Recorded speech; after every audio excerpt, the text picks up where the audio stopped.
Good morning, or afternoon, or evening, whatever it is for you, and welcome to episode 5 of the Writing with James podcast, coming to you almost live from my living room, a little later in the month than I normally do this, but I got stuck. I was working on the Bruiser Brody world-class bios, and that ended up taking a long time to do because I finally had to figure out that I wasn't going to be able to condense the Bruiser Brody story into 20 minutes, and had to play that a little longer. But normally I separate the podcast from the rest of the channel. I've been doing a lot of wrestling stuff on the channel, and I'm about an inch away from just going ahead and making it a pro wrestling channel.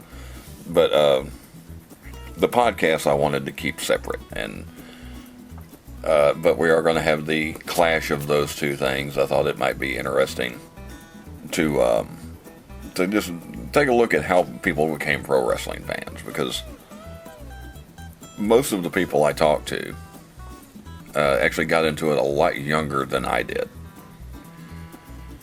And it's just kind of odd for me now, as I've said before. I ended up becoming a big world-class fan, a big Von Erichs fan, and I actually saw Fritz Von Erich before I knew who the heck Fritz Von Erich was. I saw him somewhere. I had no clue who the heck he was. But it's just kind of odd for me now to think there was a time that I didn't know anything really about professional wrestling, and then became such a big fan of it in the 1980s. And for whatever reason, even today, as the veil has been lifted and we know all the secrets, there are no secrets anymore, it still has that draw. I still want to check it out every now and then, and I don't want to use the word delighted, but it's the one that I'm stuck on. I'm delighted when I finally find something that's actually really good. That's why I'm such a fan of Becky Lynch. She's really good, and she reminds me of the old school wrestling. LA Knight is another. I'm becoming a really big fan of LA Knight. So even though I'm not as into it as I was back then, there is still that appeal. I still keep coming back to it. And I was just curious to know how people became wrestling fans. And I didn't get a ton of responses, but it seems that most people, for the most part, and it makes sense, got into it because of family members, either their father or some of their siblings got them into wrestling. It looks like that makes sense, as most people got into it at a very young age. Like I say, I didn't really get introduced to it until I was about 13 years old. Most people as young as 6, 7, 8 years old were watching wrestling. And it was because, at that point, your only real influences are your family and school. Well, they're not talking about pro wrestling in school, so that leaves your family. But I just thought I would run through a few of these and just see how some people became pro wrestling fans. One of the first responses I got was somebody here on YouTube. I am going to butcher that name, Gooba6072. He said he must have been about 4 or 5 years old. He doesn't remember exactly. But he went to a local gym and saw Dick the Bruiser and the Moondogs. This is his first and only live pro wrestling experience. He saw Dick the Bruiser and the Moondogs and a few others in 1981 or so. It was in a small town, former high school gym, then a grade school gym. And he still has the glossy fold-out program. So his first live wrestling experience, much like my own, it was in the high school gym, which I guess at that point was actually technically the middle school gym. It was the old high school gym, and it had become the middle school gym. But it was a much a better place to have an event like that. He saw it was about, well, his was actually a little before mine. His was 1981. I didn't get to go until I guess it was 83. Of course, I'm a few years older than him. But that was back in the day when you could, when things like that happened. The big stars would come to these small towns, and so the main event in mine was David Von Erich versus Kamala the Ugandan Giant, and those were two of the big stars at the time, and they were right there in our hometown, in our gym same gym where I had played basketball. Sorry to say, the same gym where I got my nose broke playing basketball. But that was actually the other gym. The same gym where they had us running bleachers one day, and I slipped and bounced, and lucky I didn't break my neck. Bounced down half the bleachers and almost onto the basketball floor. It was lucky I didn't really get hurt. But yeah, that was the great thing about then is these big stars would come to your hometown.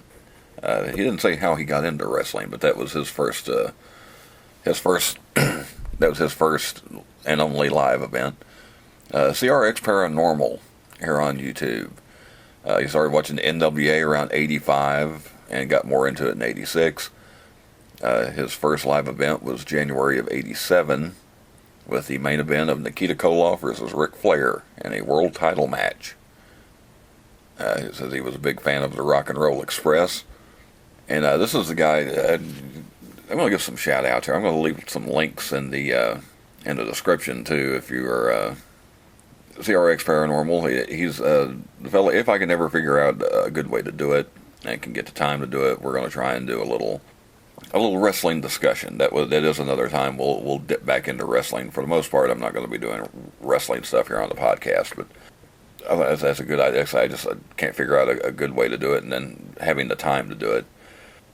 So Nikita Koloff versus Ric Flair, right at the time, that was 87. That was right at I guess that was kind of peak Flair right at the time. That's when Ric Flair really became the nature boy that we all kind of know today.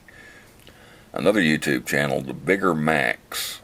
So they started watching wrestling back in the 70s. Shows were few and far between until Saturday Night Wrestling and the NWA, and then there was WWF Sundays, Maple Leaf Wrestling. That was Billy Red Lions, and he's still watching. And he'll do a video of some of the pay-per-views. He'll do a quick video on the pay-per-views and stuff. AEW is great. WWF right now is hot with LA Knight. Yeah. And of course, the best time of all was the Attitude Era. That was his favorite, DX. And he brings up a point that is something. That's the way it is with a lot of stuff now. It used to be, once a week you would sit down to watch this stuff, and that was the way it was. My Saturday and probably about half my Sunday was nothing but wrestling there for a while. But that was the way it was. It wasn't like today where you're just a couple of clicks away from watching whatever you want to watch, and they don't even call them pay-per-views anymore, but whatever you want to call them, the premium live events or whatever. They didn't have those all the time back then. It was, for the most part, you waited until Saturday afternoon or Saturday night to watch your wrestling. And for him, it was the NWA wrestling on Saturday night, and then the WWF stuff, Maple Leaf Wrestling, which I'm not that familiar with. No, that's in Canada, because Bigger Max is based in Canada. But for me, it was mostly World Championship Wrestling on TBS in the afternoon, World Class Wrestling Saturday night, and then eventually the Mid-South Wrestling on Sunday. I was a big fan of that too. Did watch a little WWF because it was there, but my two main ones, I guess, would be WCW, or World Championship Wrestling. It was still part of the NWA at the time, and World Class. Someplace or another, this said he was a fan during the Hulk Hogan era, and obviously I know Hulk Hogan brought a lot of that was the plan, the whole rock and wrestling connection, and the push into mainstream entertainment, and Hulk Hogan was the biggest name in wrestling in the 80s as far as mainstream entertainment. NDT Talks Wrestling. Let me say this right. NDT Talks Wrestling.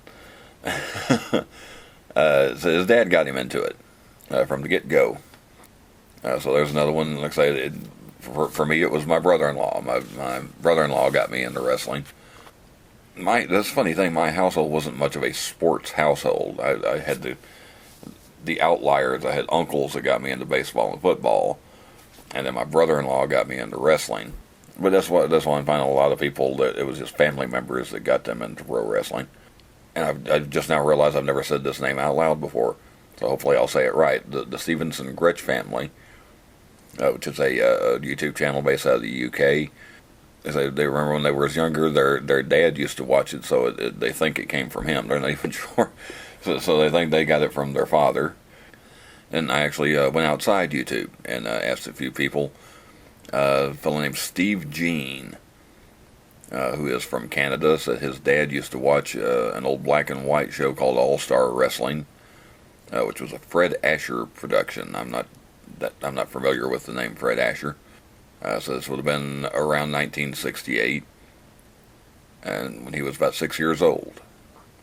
And his parents actually owned a truck stop, and the different wrestlers would come in together and eat late at night when they were traveling. So he got to meet some of these wrestlers. He said he got to meet Andre the Giant once when he was 13 years old. And Andre actually gave him some tickets. And him and his brother got to go see the guys live in Calgary. Started working at another restaurant as a cook, I guess, as he got older. And they were good friends with the Hart family, which is Bret Hart, Stu Hart, Owen Hart, big names in Canadian wrestling. And so the owner of the restaurant's son was actually a wrestler with Stampede. He doesn't give a name here. He says the son was a wrestler on Stampede Wrestling. So he got a very up close and personal introduction to professional wrestling. Some of these wrestlers coming into the truck stop and eating and getting to meeting Andre the Giant at that time. That would have been a big thing. That's when Andre was, well, he was always huge, but when he was at the height of his career, I guess. But it would have been around 74, 75. Andre was an international star already by then. Okay, someone here going by the screen name the Continental Flyer. I'm not sure if it's a man or a woman. But it says they became a fan through their mom and their older brother.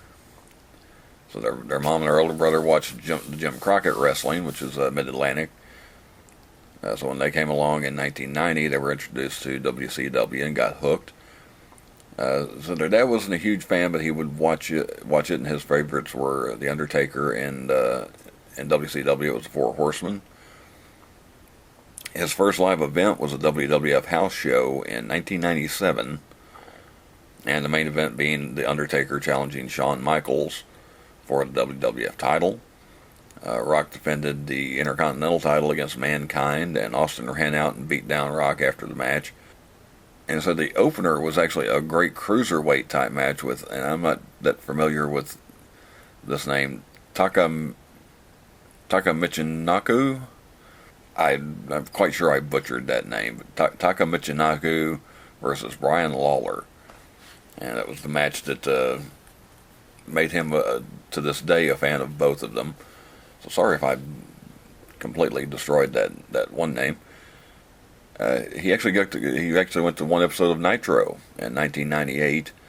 So he doesn't remember much of the show except seeing Hogan as Hollywood Hogan. That was a big thrill for him. He finally got to see Hogan live and up close. Flair was on the show, and it was in Chapel Hill, North Carolina, so the roof exploded when he came out. His first pay-per-view was, which I'm assuming they're talking about getting the pay-per-view on TV. It was Unforgiven 1998, which was the first Inferno match. So great memories from that event too. So I'm not sure if he's saying if he actually got to go to that pay-per-view, or if that's just the first pay-per-view he ever saw. A fellow here calling himself Throckmorton. So he's been a wrestling fan for 45 years. So he grew up in the 70s. And kayfabe rolled every aspect of wrestling. There were very few high flyers, unlike today. These were the territory era. Real men fought for real issues. The storylines lasted for weeks or months over multiple matches, culminating in a mega match to settle the score. There were only a few what would now be called pay-per-view events a year, which made every match on the card special. The wrestlers were of a different caliber, tough men. Stan Hansen would have let's see, Stan Hansen would have. I'm going to try and say this again. Stan Hansen would have had chunks of brains in his stool. There you go. Dick the Bruiser Brody would have made Lesnar cry. Of course, there were the flamboyant wrestlers, and some storylines were far-fetched, even for wrestling standards. But you were convinced that even Adrian Street could kick his opponent's butt. This is the wrestling you fell in love with, larger than life, literally and figuratively, but you could get emotionally invested in it. Fans didn't jump the rail and into the ring to help the babyface. Today they storm the ring to take a selfie. So yeah, it was a very different era. Yeah, these guys, the guys he mentioned, the Stan Hansen, Bruiser Brody, those guys, they were some tough son of a guns. They were, you hear people talk about a legit tough guy. That's the ones they're talking about. Stan Hansen, Bruiser Brody, Harley Race would be another one. And he brings up a good point about the feuds. Even in the 80s, when I got into it, a feud could last, at least a year. That's where most of the feuds would last. Kevin Von Erich and Chris Adams, the Von Erichs and the Freebirds, that lasted on and off for that is about 4 years, 5 years. And now it's like okay, they have the feud until the next pay-per-view. It was very different. The storylines were different. Now it's just kind of like they don't really put any effort into building much of a story for the most part. You just get, okay, here's this guy. One guy says, I'm mad at you, and they start fighting. Feuds were over things back then. You've wronged me. You've taken something from me. I want it back. I'm gonna get my revenge.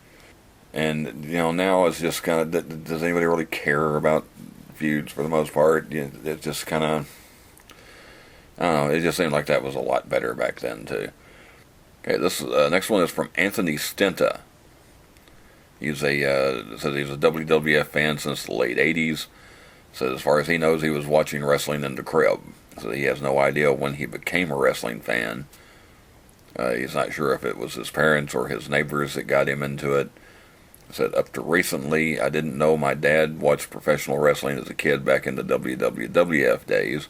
Of course, the WWF, well, what is now the WWE was the WWF, and prior to that, it was the WWF.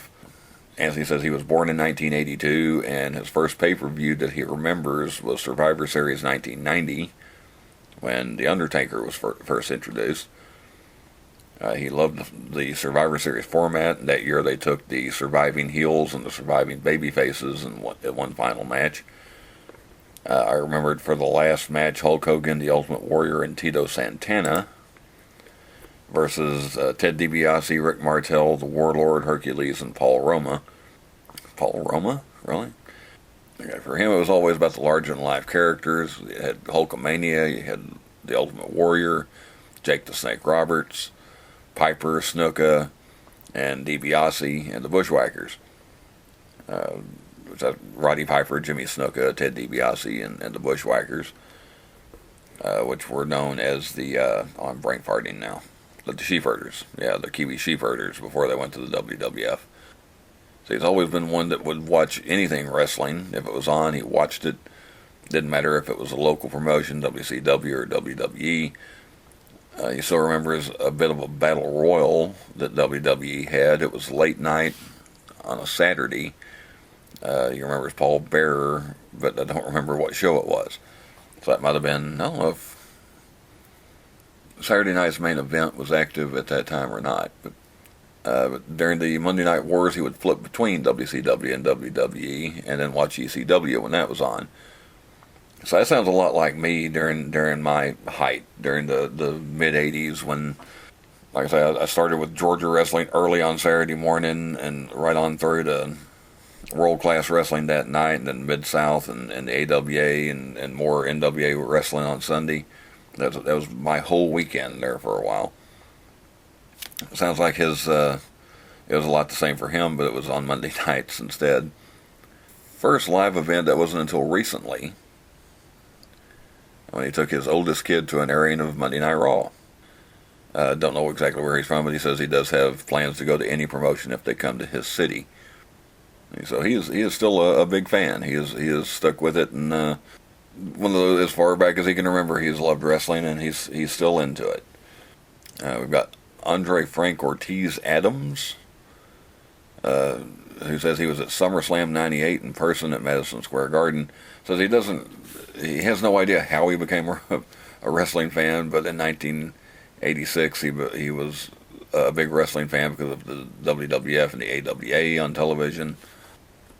And I do have a couple here I'm going to go back and touch on real quick. There are a couple of people that got one fellow here. His name is Jeffrey Jones. He says he's worked in professional wrestling since 1986. Now I think there's a couple of different Jeffrey Joneses that have been in pro wrestling. I'm not sure which one. I'm pretty sure this guy is an independent wrestler. It says his dad was a friend of Eddie and Tommy Marlin and Teenie Jarrett. They all went to school together in Nashville and were neighbors. And of course, Teenie Jarrett was Jeff Jarrett's mom. That's Christine Jarrett. That was Jeffrey Jones. Jeffrey Jones says that was his ticket in the door. He always loved meeting the talent and paid close attention to the way it all worked. He lived out his dream by being in the ring. Luckily, it was the golden age of wrestling years. Yeah, but Teenie Jarrett, Christine Jarrett, if you listen to Jim Cornette's podcast, he has spoken many times of Christine Jarrett and spoken very highly of her. Of course, she was originally hired by Nick Goulas just to sell tickets to the weekly wrestling shows in the late 1940s, and she quickly moved up the ladder while working for Goulas. And in 1960s, she began running shows for the promotion in Columbia, Tennessee. Also running shows in Louisville, Kentucky, and Lexington, Kentucky, and Evansville, Indiana. And I think I said that was Jeff Jarrett's mom. No, that was Jeff Jarrett's grandmother. Sorry, because her son Jerry, which is Jeff's dad, started helping her. And thanks to Christine, with the addition of those towns, the territories continued to grow. She would remain involved in the wrestling business in various roles for many years. And when her son Jerry started the CWA, the Continental Wrestling Association, in the late 70s, she became his partner. And of course, she was every Saturday night in Nashville at the box office. She worked there for years. Big name in Tennessee wrestling. Probably does not get the credit she deserves. But I say Jeffrey Jones credits her as helping him get into the business as well. And then finally, an indie wrestler named Chris Burnham out of Oklahoma.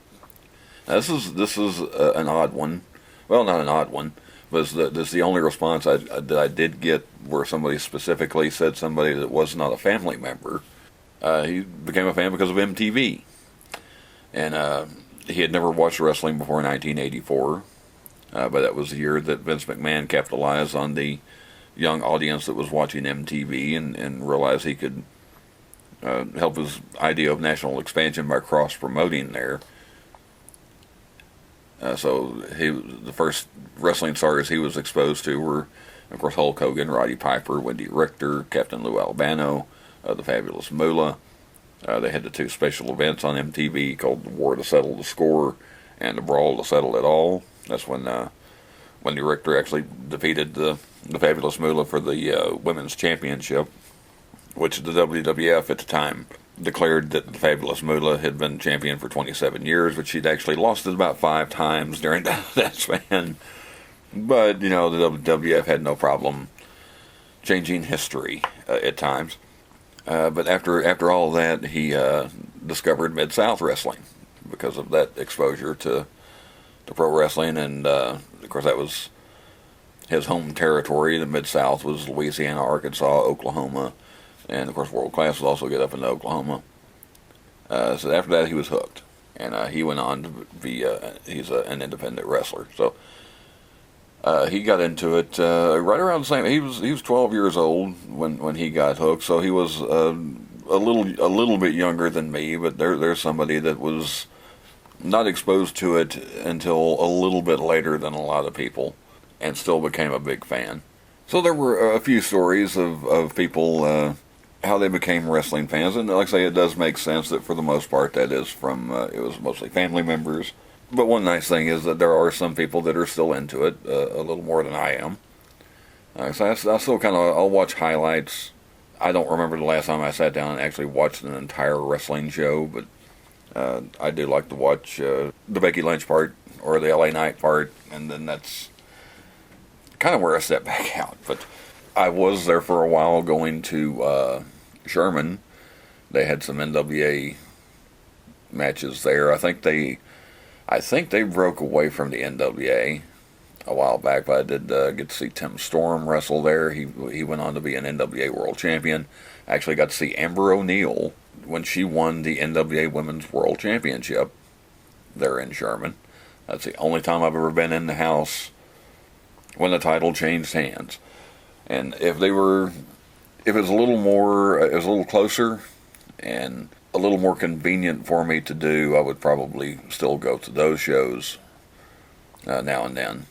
But the way work is and my schedule is, it's not really something I can do now. But it's nice to see that there are still some people from the old days, from the old school wrestling, that are still interested. And there, I thought I didn't know if I'd be able to get much time out of this. And I think we've probably got at least close to a podcast full. So I've had a little something in my back pocket that I guess it'll end up making it too long now if I go into that. But if you are just stumbling across this is not normally what I talk about. I still don't know exactly what the podcast is. This podcast is just kind of whatever's on my mind at that particular time. This is one of the few times I actually kind of halfway prepared. Not that you would know it from from the way it came out. But typically on the YouTube channel View from the Middle, I do have some wrestling content on there. If you are interested in that, you can check out the YouTube channel. I have several different playlists, all of my pro wrestling stuff in one playlist. I've got well, I guess that would probably be the best one to click on if you're going to go looking around. Because anything that has to do with pro wrestling is in that playlist. So if you'd like to check that out. And as I said, I'll leave a link to all these channels that responded. I'll leave links to their channels in the description here on YouTube if you want to check those channels out. There's various different channels. We've got some paranormal stuff, some family vlogs, travel channels. It's a nice little variety. And a wrestling channel even. So I'm not going to say that I'll never talk about pro wrestling again. As a matter of fact, the thing I had in my back pocket, I may bring that up again sometime. But next month, we'll probably have something different next month for those of you that are not really into pro wrestling. And again, let me show my appreciation to the people who do listen, even though you're not wrestling fans and you sit through all the wrestling stuff just to support the channel and to support what I'm doing here. Very much appreciated. I wish I had the time to get back around and do more to repay that favor. I do what I can. As I've said before, I get to people. I get to who I can get to when I can get to them. But I appreciate you listening. We'll have something different next time. Please like, share, comment, and subscribe. Not necessarily in that order. And I will see you next time.